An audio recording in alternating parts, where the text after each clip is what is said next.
नमस्कार। आप देख रहे हैं सीहोर लाइव 24 और मैं हूं विमल राय। हमारे चैनल में आपका स्वागत है। आइए बात करते हैं इस समय की बड़ी खबरों की। सनातन धर्म के सभी समाजजनों ने एकजुट होकर संकल्प लिया, अतिथि देवो भव। शहरवासियों और ग्रामीणों ने कहा, हर घर पर किया जाएगा आने वाले अतिथियों का सत्कार।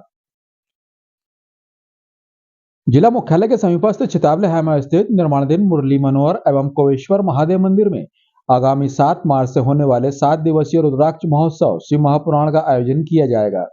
इस बार भी लाखों की संख्या में श्रद्धालु इस भव्य आयोजन में शामिल होंगे। इसको लेकर शहर के एक निजी गार्डन में अंतर्राष्ट्रीय कथावाचक भागवत भूषण पंडित प्रदीप मिश्रा के मार्गदर्शन में करीब 5 दर्जन से अधिक सामाजिक संगठनों, मंदिर के आसपास के ग्रामीण जनप्रतिनिधियों, महिला मंडलों, समाजजनों के अलावा विभिन्न संगठनों ने इस भव्य आयोजन में पूर्ण समर्पण के साथ ऐसा सहयोग जो क्षेत्रवासियों का सिर ऊंचा करे, अतिथि देवो भव के अर्थ को सही सिद्ध करे, इस तरह का संकल्प लिया। बैठक के दौरान विधायक सुदेश राय ने कहा कि भागवत भूषण पंडित प्रदीप मिश्रा हमारे क्षेत्र की आन बान और शान है। यहाँ पर आने वाले श्रद्धालुओं के लिए शासन और सभी समाज सेवा कार्य करने के लिए तत्पर है। बैठक के दौरान मुख्य रूप से पूर्व विधायक रमेश सक्सेना, जिला पंचायत अध्यक्ष प्रतिनिधि के रूप में सुरेंद्र सिंह, नगर पालिका अध्यक्ष प्रिंस राठौर, जिला कांग्रेस कमेटी के अध्यक्ष डॉक्टर बलबीर सिंह तोमर, सीताराम यादव, सन्नी महाजन, समिति की ओर से पंडित समीर शुक्ला सहित अन्य जनों ने कार्यक्रम को सफल बनाने को लेकर क्षेत्रवासियों से अपील करते हुए सहयोग की बात कही। 2024 का ये भव्य आयोजन सीहोर में होने जा रहा। कुबेरेश्वर धाम की पवित्र धरा पर जैसे प्रतिवर्ष रुद्राक्ष महोत्सव का आयोजन होता रहा है, वैसा ही आयोजन इस वर्ष भी आयोजित रहेगा। उसमें रुद्राक्ष वितरण का कार्य नहीं रहेगा, जिससे आने वाले भक्तों को रुद्राक्ष ना मिलने का कोई उनके भीतर दुख हो या कोई तकलीफ हो, इसलिए रुद्राक्ष वितरण का कार्य नहीं रहेगा, बस कथा का क्रम उसके अंतर्गत रहेगा। और सुबह जो रुद्राक्ष का शिवलिंग बनता रहा है, जिस रुद्राक्ष के लिए पूरे भारत के लोग यहाँ आते हैं, वैसे नेपाल की पवित्र भूमि रुद्राक्ष उत्पन्न करती है, पर रुद्राक्ष का वितरण जो कुबेरेश्वर धाम ने दिया है वो नेपाल की भूमि भी नहीं दे पाई है। जो रुद्राक्ष का वितरण आज केवल रुद्राक्ष के लिए भारत का ही आर्थिक व्यवस्था नहीं सुधरी है, नेपाल जैसे देश की भी आर्थिक व्यवस्था रुद्राक्ष ने सुधार दी, केवल रुद्राक्ष वितरण के कारण। क्योंकि अब इस आयोजन को देखकर ऐसा कोई पुराण नहीं होता जिसमें रुद्राक्ष का वितरण नहीं होता। सहज सहज संत ब्राह्मण जन भी आयोजन कर कर रुद्राक्ष का वितरण करते हैं, राजनेता भी रुद्राक्ष का वितरण करते हैं, धार्मिक आयोजनों में भी रुद्राक्ष का वितरण होता है, जिससे आर्थिक व्यवस्था हर क्षेत्र की सुधरी है। ये रुद्राक्ष वितरण का कार्यक्रम इस वर्ष तो नहीं होगा, पर उसमें जो रुद्राक्ष महोत्सव है वो पूर्ण होगा। उसके अंतर्गत सुबह रुद्राक्ष की पूजन, रुद्राक्ष के शिवलिंग का अभिषेक पूजन, और दोपहर में 1 बजे से 4 बजे तक कथा का क्रम रहेगा। 4 बजे के बाद शाम को 7 बजे जिन्होंने निर्माल्य विसर्जन के रथ चलाए हैं पूरे भारत में, नदी, तालाब, बावड़ी, कुएं, इन सबको पवित्र करने के लिए और इनको शुद्ध करने के लिए, तो वो निर्माल्य विसर्जन के रथ जिन जिन ने चलाए हैं उन समितियों का स्वागत रहेगा।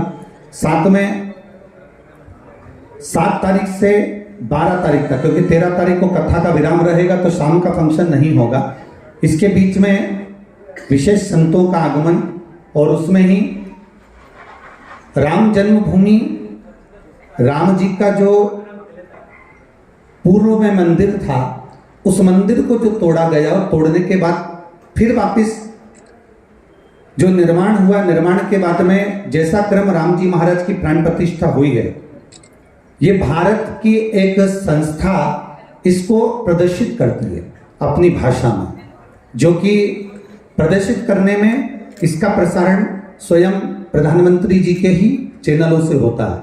तो वो टीम पूरी की पूरी हमारे बीच में 11 तारीख को, शायद 11 तारीख को वो टीम दिल्ली से, भोपाल से और अन्य जगह से यहाँ पहुंचेगी, जो 28 लोग इसकी प्रस्तुति देंगे, जो कि पूरे सीहोर में नहीं पूरे मध्य प्रदेश के लिए गौरव रहेगा उसका। दूसरा, इसी बीच में विशेष गायक कलाकार जो कि मध्य में आएंगे और 7 तारीख से 12 तारीख तक हमारे इस पवित्र आयोजन को आयोजित में रहेंगे।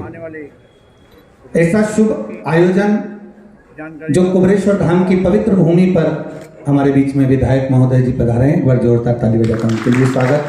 हमारे श्री रमेश सक्सेना चाचा जी भी विराजमान हैं, उनके लिए जोरदार ताली बजाकर स्वागत। माननीय हमारे बीच में श्री जसपाल जी अरोरा जी विराजमान हैं, उनके लिए एक बार जोरदार ताली। यूँ नई पंचायत अध्यक्ष महोदय भी विराजमान हैं, उनके लिए भी बहुत साधुवाद और ताली बजाकर स्वागत। 7 मार्च को श्री किशन भगत जी की शाम को भजन संध्या रहेगी। हम उस आयोजन को और अच्छा बना सकें उसके लिए महिला मंडल, पुरुष मंडल उन सब आमंत्रित रहेंगे। पर प्रथम में मैं जो हमारे अतिथिगण यहाँ पहुँचे हैं उन सभी को आमंत्रित कर एक बार उनकी राय सुनना चाहूँगा कि इस आयोजन को सफल बनाने के लिए क्या क्या प्रयास किए जाएं, आपकी ओर से क्या क्या हमको समिति को या आने वाले यात्रियों को क्या क्या व्यवस्थाएं आप दे सकते हैं और किस तरह से इस कार्यक्रम को सफल बना सकते हैं। उसके लिए मैं एक अतिथिगण जो मुख्य रूप से आए हुए हैं उन अतिथियों को आमंत्रित करूंगा। जो अतिथि आए हैं बुलाते जाओ ना, ऊपर बुलाते जाओ। पंडित प्रदीप मिश्रा जी जिन्होंने मुखार बिंदु से बहुत सरलता से अपनी बात कही है, मैं बहुत आदर और श्रद्धा के साथ में सीहोर के विधायक माननीय सुदेश राय जी को आमंत्रित करता हूँ कि वे कृपया आएँ और इस कार्यक्रम को कैसे हम भव्य बना सकते हैं, इस कार्यक्रम को हम क्या अपना सहयोग कर सकते हैं, इसकी संक्षिप्त अभिव्यक्ति कर रहे हैं माननीय विधायक जी। कृपया विधायक जी के लिए जोरदार ताली बजा के स्वागत करें।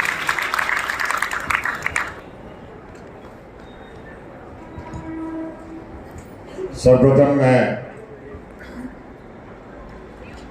सीहोर तो छूटी के विश्व विख्यात हो गए हमारे गुरुजी, ऐसे हमारे सीहोर के हमारे सबके लाडले तो थे ही थे। आज पूरे देश विदेश में जो डंका बज रहा है, आपको प्रणाम करता हूं। गुरुजी के कुछ शब्द पकड़े मैंने, पर गुरुजी मैं आपको आश्वासित करता हूं, मैं अकेला नहीं, पूरी सीहोर की जनता इस समारोह को, ये समारोह ही है, एक शादी ब्याह में एक छोटा सा कार्यक्रम होता है, पर आप सीहोर में जो कार्यक्रम कर रहे हैं वो देश में नाम हो रहा है। और हम इतने उस बात से, अभी आपने बताया कि पूरे शहर का कहीं ना कहीं से कोई ना कोई व्यापारी हो, कुछ हो, लाभान्वित हो रहा है। ये सब आपकी मेहरबानी है गुरुजी, आपकी कृपा से सीहोर चल रहा है। कुछ बातें हमारी आपसे हुई थी गुरुजी, जिसमें माननीय मंत्री जी भी आए थे। अभी यहाँ आने से पहले मेरी समी पंडित जी से बात हुई है, तो जैसा आपने आदेश करा था पुलिस चौकी का, वो भी हो गया है। तो पुलिस व्यवस्था भी पूरी जैसा आप चाहोगे होगी, और बल की कमी रही तो एसपी साहब से बात हो चुकी है, अपन एक्स्ट्रा बल भोपाल से भी बुला लेंगे।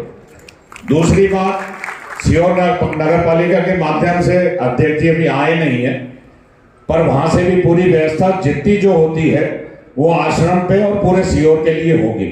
दूसरा जो आपके सामने बात हुई थी कि अपन नगर निगम भोपाल से, नगर निगम इंदौर से भी सारी जो सहायता होती है, क्योंकि गुरुजी लाखों के लोग वहां आएंगे और गंदगी हमेशा बनाता कौन है? हम ही लोग। आज के टाइम में प्रधानमंत्री नरेंद्र मोदी जी स्वच्छता पे ध्यान रख रहे हैं, और मैं आपका देखता हूं गुरुजी, आपके कथा में भी आप इस बात को बड़ा पहल करते हैं। मैं एक छोटा सा उदाहरण दूंगा कि जिस पुराने घर में हम रहते थे तो चारों, इस साइड भी मकान थे, इस साइड भी मकान थे। मेरी माँ वो दोनों रोड को दोनों साइड से साफ करती थी। तो ये अभी से नहीं, ये पुराने टाइम से है कि घर की सफाई से ज्यादा महत्वपूर्ण आपके आसपास की सफाई होना चाहिए। रहने ठहरने की व्यवस्था जैसे आप बता रहे हैं गुरुजी, आपने देखा होगा कि सीहोर का ऐसा कोई व्यक्ति नहीं होगा जिसने अपने घर में तक नहीं ठहराया होगा। तो ये सिर्फ आपका आशीर्वाद है। सारे सामाजिक संगठन आपके कहें या ना कहें, मुझे आशा ही नहीं, पूर्ण विश्वास है सबने तैयारी कर रखी है। गणमान्य नागरिक यहाँ बैठे हैं सब। हमारी और भी खबरें देखने के लिए आप हमारे YouTube चैनल को सब्सक्राइब करें और खबरों को ज्यादा से ज्यादा लाइक और शेयर करें। साथ में आने वाली बेल आइकन भी आप अवश्य रूप से दबाएं ताकि हर खबर का नोटिफिकेशन सबसे पहले आप तक पहुंच सके। खबरों में अभी इतना ही। आप बने रहिए सीहोर लाइव 24 के साथ। नमस्कार।